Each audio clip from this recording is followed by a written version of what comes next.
morning, guys. Check out this awesome view I get on my morning drive.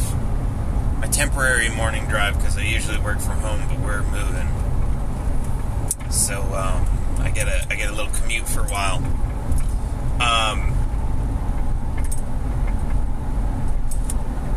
I just saw this car. It's blue with white stripes. I'm going to talk about socialism in a minute. But this car, blue with white stripes, is usually kind of what the police look like. Not exactly like that, but I was driving yesterday on my way home, and there was a car behind me, and I didn't really think anything of it. I was tired. I was just driving like a zombie. And next thing I know, flashing lights, right? Fucking cop behind me. It wasn't a cop. It turned out it was the National Guard. And it turns out the National Guard does pull people over, but I think they're probably out here because of all the storms, the hurricane season and everything. But they do pull people over. But all he wanted me to do was get out of the way, because I guess I was driving too slow in the fast lane, even though I was still going above the speed limit.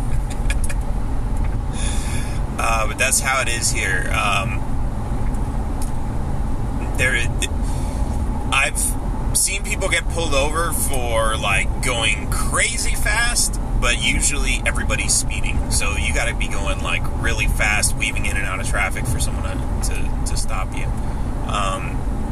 Even the cops, I mean, you hardly ever see cops hiding out in the bushes like a speed trap like they do in the U.S. But even when you do, like, I've sped past them and they don't even care. It's you know, they're looking for safety, not for citations. Now, of course, there's the corruption, and that's another side of it, but that's another story for another day. I want to talk about socialism, speaking of cops, because there's an argument that we already have socialism in the United States, because we all share the cost of police, we all share the cost of roads, hospitals, healthcare, schools, and they're valid points, and they might be somewhat on the road to socialism. But one thing I talk about a lot is that socialism is a very complex word with a very complex meaning, and therefore you've got a million different people with a million different definitions of it. And so that's where you get a lot of gray area. People saying, "Oh, that's not socialism. Oh, this is democratic socialism." This sort of thing. But I guess one of the things I want to talk about is some of the systems that we have that are very much like socialism. Some of them that we have that are not so much like socialism, but are called socialism. We've got some systems that are voluntary socialism and some that are mandatory socialism. And I think that's probably the most important distinction. So, for example, let's talk about schools. Yes, schools are kind of like socialism. We are forced through taxes to pay for them, even if we don't have kids.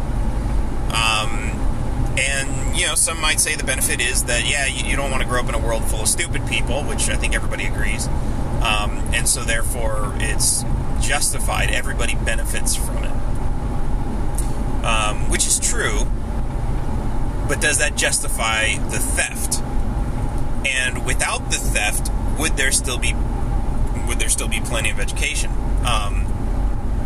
So there's a lot of different arguments to this. You can look at down here in Mexico, they do have taxes, they do have socialized schools, and the level of education is probably not as high as the United States, even though they have tax-funded public schools.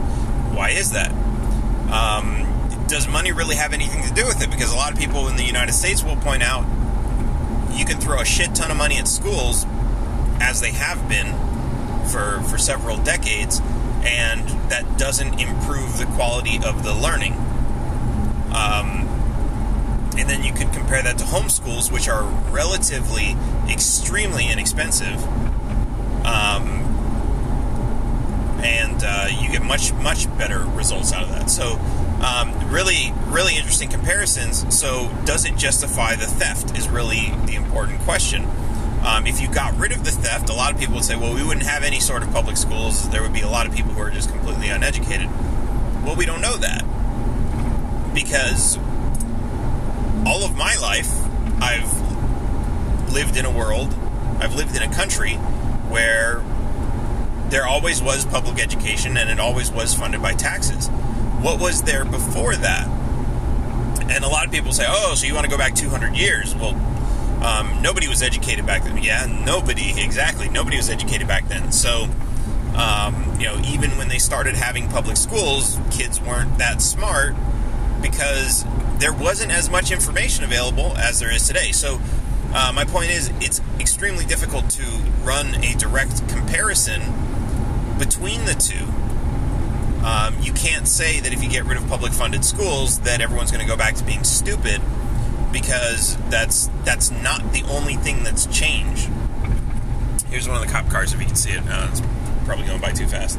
It's kind of like blue with a big fat white racing stripe down the middle. Okay, now here's another type of socialism. And I thought of this because I just drove past a brick store, or a concrete store. It's called Cruz Azul. They're a pretty big supplier of concrete and mason bricks and all that kind of stuff. And I drove past and I saw, they have, it's kind of a remote town, and they have a huge store of bricks. So basically what that means is they have big trucks bringing in bricks. And then when somebody wants to build a project, they basically put it on another truck and drive it to a local project. This is essentially a form of socialism, because the expense of driving, let's say you have a project and you need so many bricks in this remote town, you could hire a truck to go all the way to, 100 miles away where the original source might be, where the factory might be, and drive all those bricks yourself. But what if you don't need a full truck?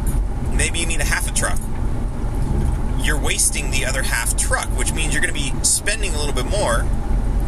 And by having the company deliver full trucks to this local store, you only need to drive a half truck, maybe a couple miles instead of 100 miles. This is arguably a form of socialism. Like I said, socialism is, people are going to say, well, that's not really what it means. It's a bunch of people benefiting by sharing a cost. But it's not taxpayer funded. It's not, nobody's being forced to participate in this. In fact, if you want those bricks and you want to drive them yourself the 100 miles, you're totally free to do that.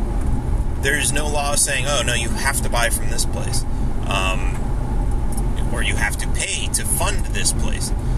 It's an important difference, but the benefit is really the same. But of course, the one of the main differences to that in public school is the people who are paying for it are paying for it voluntarily also. The only people who benefit from it are the only people who pay for it directly, because ultimately everybody benefits from it, right?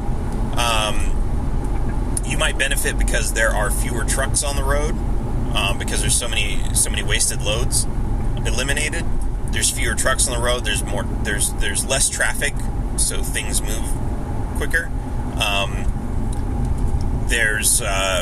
Because it's local, that might lower the cost, which means the cost of housing is lower because people can build housing for a lower price. Maybe people are building small projects and they can arrange to pick up bricks from a local place, but they can't figure out how to arrange a 100-mile trip for whatever reason. Everybody benefits from it. Not directly, but the people who directly benefit from it, they pay for it themselves. And of course, they pass that buck down. I mean, ultimately, they're going to be doing that anyways. Now, what's interesting, too, is grocery stores they work really the same way. The reason, you could go to a dozen different farms and pick, okay, I'm going to go to the lettuce farm today and go get my lettuce, and then I'm going to go to the berry farm tomorrow and go get my berries, you're going to spend a ton of time and money and gas and all this other stuff getting the food that you want. But there's a socialist solution to that, where, okay, we have this thing in town called the store, which everybody contributes to by buying, by giving them money, and everybody benefits from by getting the food. Now, this is more socialist than the brick store, because everybody's participating, virtually everybody. But again, it's not mandatory, and people will tell you, well, that's why it's not socialism. But there's still that social sharing, the social benefit, shared benefit, whatever you want to call it.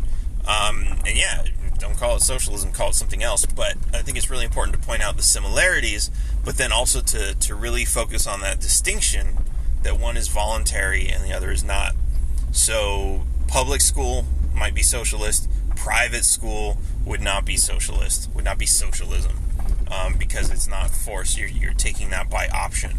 Homeschooling is another option. These aren't forced on you.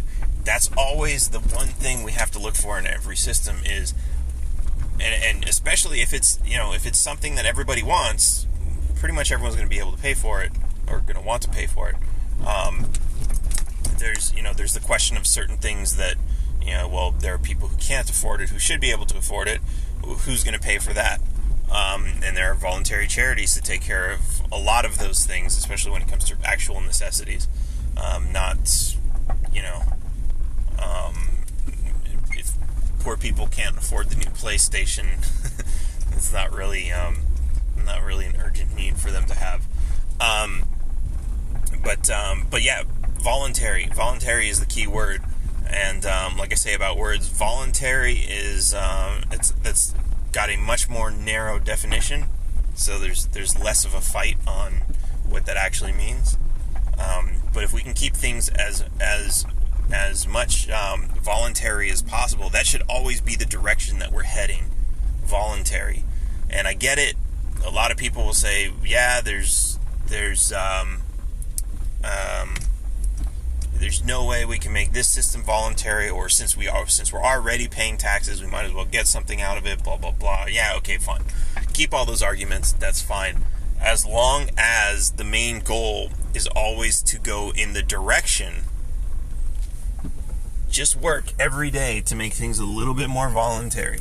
When a vote comes up, how can we pay for something? Ask, is it voluntary? Because you're not already paying for it, you don't already have it. Let's not create another system that's mandatory. Let's figure out how to make the new stuff voluntary, and then eventually we'll have voluntary stuff replacing the older stuff. Anyway, guys, that's my lecture for the day. I'll see you guys tonight on the podcast. Actually, no, I'm not having a podcast. I'm going to be on someone else's podcast. The Aquarian Anarchist. Should be pretty awesome. So check that out. I'll probably post a link or something. Actually, I don't think that one's live, so I'll post that later. But check out the episode from last night. I had the Pop Brothers on. Pop Brothers at Law. They were actually really awesome. I think they're libertarians and they don't know it yet. Alright, I'll see you guys later.